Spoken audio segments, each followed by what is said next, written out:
billion. I don't think that's wise expenditure, especially what it's led to is this financial crisis. And now what are we doing? We're in this crisis. They're deciding to spend all this money again. I mean, it makes no sense at all. And I think the American people are going to wake up a little sooner this time. I think they finally woke up and said we ought to get out of Afghanistan. But here we can't get them out of Afghanistan. Now they're getting ready to put us into Libya.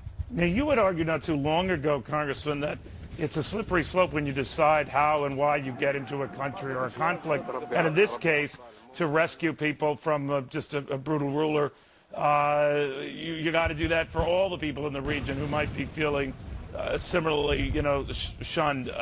So Bahrain would come to mind, Yemen would come to mind, and of course Iran would come to mind, right? Right, and it's pure hypocrisy, and I think the people see through this. If it's a friendly dictator who's doing the harm to their people, we ignore it. But if it's somebody else, and all of a sudden we use that as an excuse to go in, but there has to be ulterior motives. I don't believe for a minute, and I don't think the American people believe that this is only for humanitarian reasons. I just don't think they're buying into that anymore, because they might have noticed that Libya has a little bit of oil over there. In the last 5 years, the West has put a lot of investments into Libya, and that probably has a lot more to do with it than humanitarianism. And it has a lot to do with Germany abstaining and not taking part because it has direct economic ties. But to that point, Congressman, Dennis Kucinich, a Democrat former presidential candidate, went so far as to say these are impeachable grounds to go after the president. What do you make of that? Well, I think they are. I don't think that's going to happen. I doubt if you could get 5 people to do it.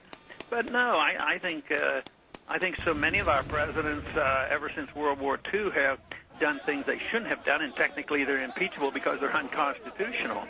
But how many things have the Congress done that are unconstitutional? So it's a whole system that has just rejected the whole notion of the rule of law and obeying the Constitution. So I think that's a point you can make, but more importantly, what we need to do is wake up the American people, wake up the Congress, and go back to Congress next week, have a strong resolution condemning it and denying all funds for, any adventurism into Libya.